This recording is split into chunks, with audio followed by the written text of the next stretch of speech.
పాలకూట విషం రాష్ట్ర వ్యాప్తంగా సంచలనం సృష్టించిన రాజమండ్రి కల్తీ పాల ఘటన.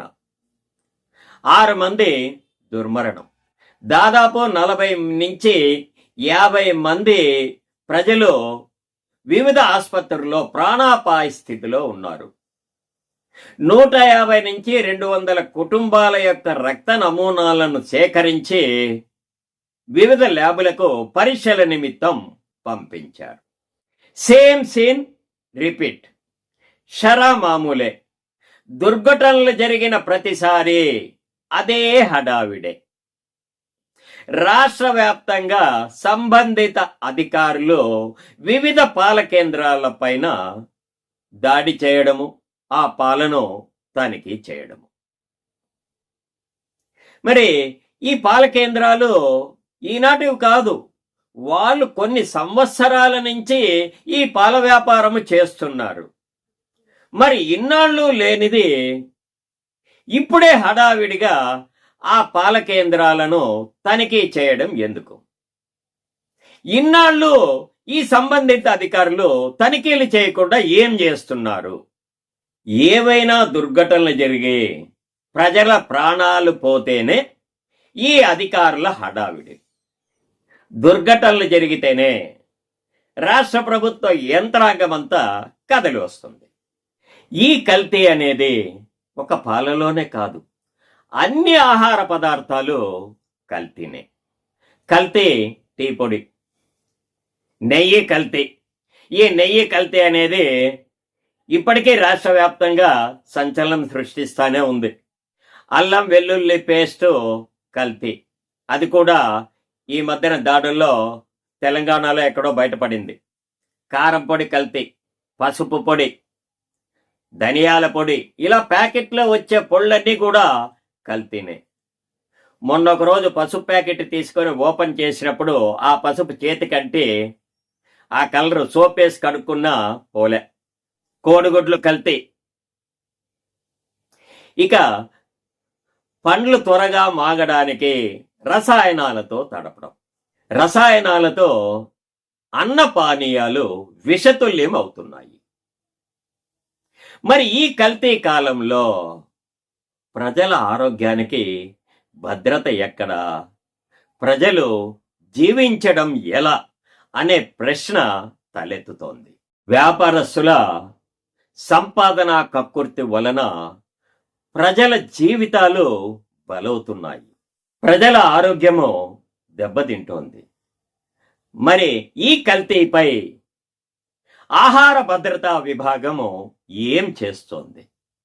ఈ ప్రభుత్వాలు ప్రజల ప్రాణాలకు ఏమాత్రము విలువ ఇవ్వడం లేదు.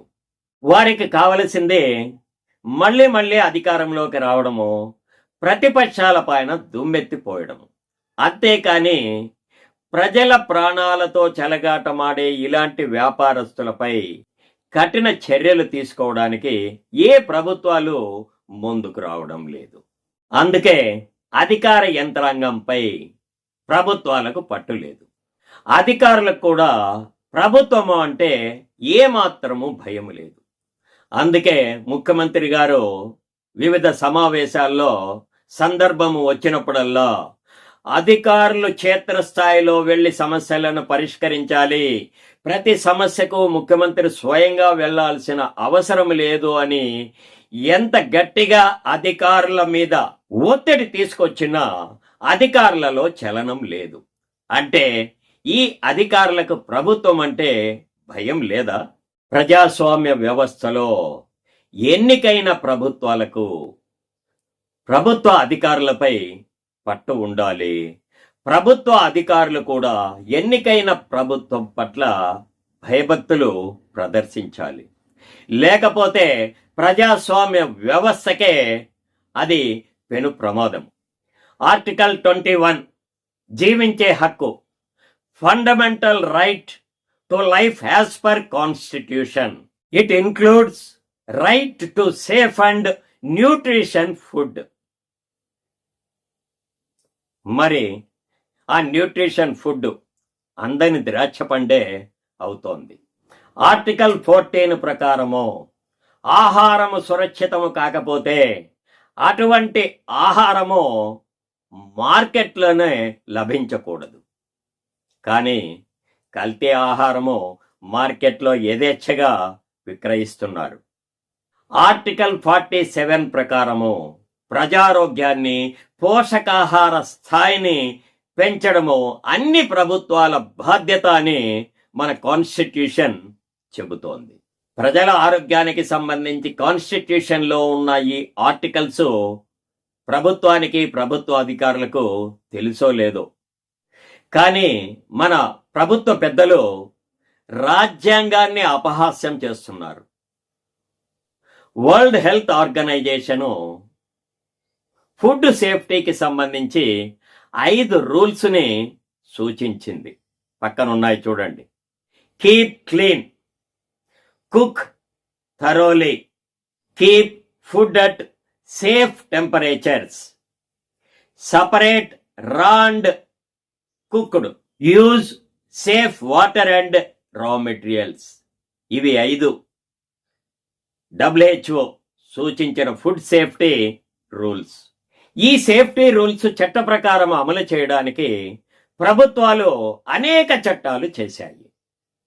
Food safety and standards act 2006లోనే ఈ చట్టము తీసుకొచ్చారు. నేషనల్ ఫుడ్ సెక్యూరిటీ యాక్ట్ 2013లో ఈ చట్టం అమల్లోకి వచ్చింది.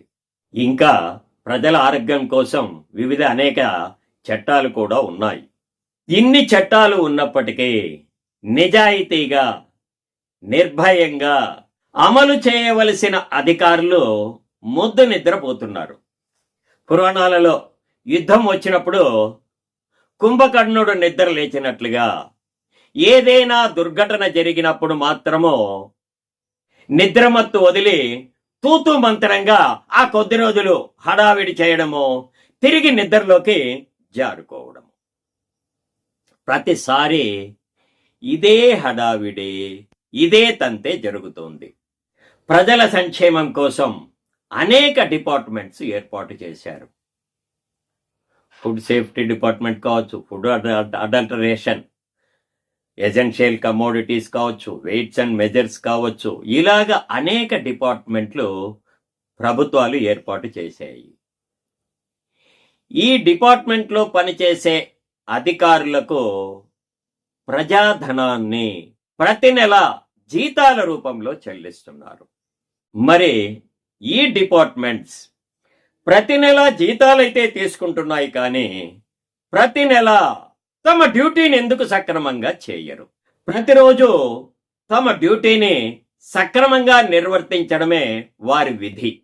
అందుకోసమే ప్రభుత్వాలు వారికి జీతాలు చెల్లిస్తున్నాయి. ప్రతి నెల టంచనగా జీతాలైతే తీసుకుంటున్నారు, కానీ ప్రతిరోజు తనిఖీలు మాత్రము చేపట్టరు. దుర్ఘటనలు జరిగినప్పుడు హడావిడి చేయడం కాదు కావలసింది. దుర్ఘటనలు జరగకుండా ప్రతిరోజు మీ డ్యూటీని మీరు సక్రమంగా నిర్వహిస్తే ఇలాంటి సంఘటనలు, దుర్ఘటనలు పునరావృతము కావు. కల్తీ చేసిన వారిపై ఎలాంటి చర్యలు లేవు, ఎటువంటి కఠిన శిక్షలు అమలు కావడం లేదు. అందుకే చట్టాలంటే ఏమాత్రమూ భయం లేకుండా మళ్ళీ కల్తీకి పాల్పడుతున్నారు ఈ వ్యాపారస్తులు. మళ్ళీ కల్తీకి పాల్పడుతున్నారు ఈ అక్రమార్కులు. ఒక ప్రక్క కల్తీ కాటేస్తుంటే మరో పక్క అధ్వానంగా మున్సిపాలిటీల శానిటైజేషన్ డిపార్ట్మెంట్ ప్రజల ఆరోగ్యాన్ని దెబ్బతీస్తున్నాయి. మురుగునీటి కాల్వలు, రోడ్లపై చెత్త చెదారం ప్రజల ఆరోగ్యాన్ని దెబ్బతీస్తున్నాయి. దీనికి తాజా ఉదాహరణ మొన్ననే జరిగిన శ్రీకాకుళం జిల్లాలో డయేరియా వ్యాప్తి. ఈ కల్తీల వలన ప్రజల ప్రాణాలు గాలిలో దీపాలవుతున్నాయి. ప్రజల ప్రాణాలకు ఏమాత్రమూ విలువ ఇవ్వడం లేదు. ప్రజలకు కావలసింది కేవలం ఉచిత పథకాలు కాదు, వారి ప్రాణాలకు భద్రత. ప్రభుత్వాలు ప్రజలకు కేవలం ఉచిత పథకాలు మాత్రమే ఇచ్చి చేతులు దులుపుకుంటున్నారు. ప్రజల ప్రాణాలకు ఏమాత్రమూ విలువ ఇవ్వడం లేదు. ప్రజలకు కావలసింది ఆహార భద్రత, రాజ్యాంగం కల్పించిన జీవించే హక్కు. మన ప్రభుత్వాలు అప్పుడప్పుడు ప్రజల ప్రాణాలకు విలువ ఇస్తూ ఉంటాయి. ఇలాంటి దుర్ఘటనలు జరిగి ప్రాణాలు కోల్పోయిన వారికి ఎక్స్ గ్రేషియా నష్టపరిహారము అది చెల్లించి చేతులు దులిపేసుకుంటాయి. నమస్తే ఫ్రెండ్స్, నా ఈ వీడియో మీకు నచ్చినట్లయితే లైక్ చేయండి, కామెంట్ చేయండి, మీ బంధుమిత్రులకు షేర్ చేయండి. ఇంతవరకు నా ఛానల్ని సబ్స్క్రైబ్ చేయకుండా ఉంటే సబ్స్క్రైబ్ చేసి నన్ను మరింత ప్రోత్సహిస్తారని, ఆదరిస్తారని ఆశిస్తున్నాను. ఇలాంటి వీడియోలతో మళ్ళీ మీ ముందుకు వస్తాను.